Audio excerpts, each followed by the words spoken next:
Keeping it with India, but moving on to some terrible news from Jammu and Kashmir, where a CCTV footage has now emerged of the grenade blast in Srinagar.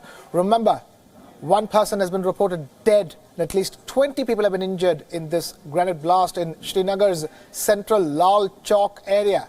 This is the second such incident in a week.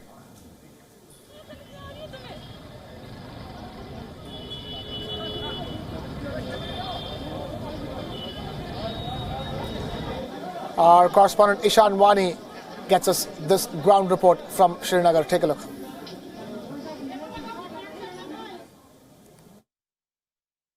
Well, absolutely right. The aim and intention of such attacks just seems to be disruption of the common man and the common life that is, trying to get on track after the abrogation of Article 370 and the bifurcation of the state. Well, it seems that the target is just civilian population, given the fact that we also witnessed in Sopore bus stand, which from where the buses take off to several routes in the North Kashmir. There was a specific 2 grenade attacks in which we saw the civilians got injured. And now today again, and before that again, there were attacks on the civilian population. Although in this attack, 3 SSB Jawans who were actually deployed for the law and order, and these challenges have also sustained injuries. Although the forces have been, laid around the Srinagar city and also in North and South Kashmir to prevent such attacks and to prevent any protests. But at the same time, preventing these attacks have become difficult for the security forces. And now this is something our sources are telling us, which is being closely being monitored by the security forces, and they are trying to deal with the situation with utmost care. They don't want any civilians to get hurt in attacks like these, because the situation has been something which has been really difficult for the security forces. They have been on the ground from the last 3 months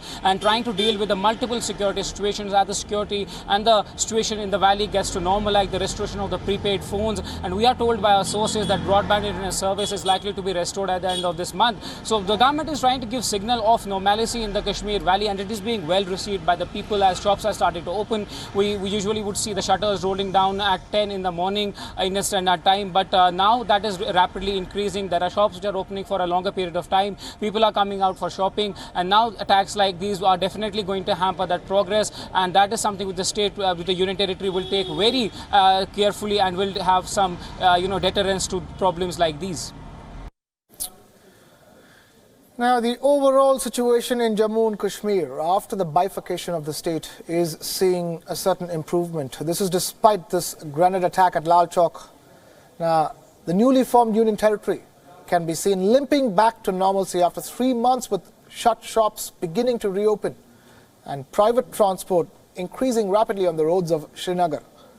The movement of public transportation, which was hugely impacted following the abrogation of Article 370 on the 5th of August, remains a key challenge for the authorities. Sources have told Wion World is One that the government is also expected to restore broadband internet service this month after remaining shut for over 3 months. Here's a ground check from Srinagar. Take a look. With the improvement in the overall situation, the traffic has also slowly started to pick up. At the same time, the administration is also planning to restore the broadband internet service, which had hit several businesses which are established online. The shops which would otherwise get closed at 10 in the morning have started opening up for long hours, and movement of the people across Kashmir Valley is slightly increasing. With camera person Feroz Ishan Wani for Wion World is One.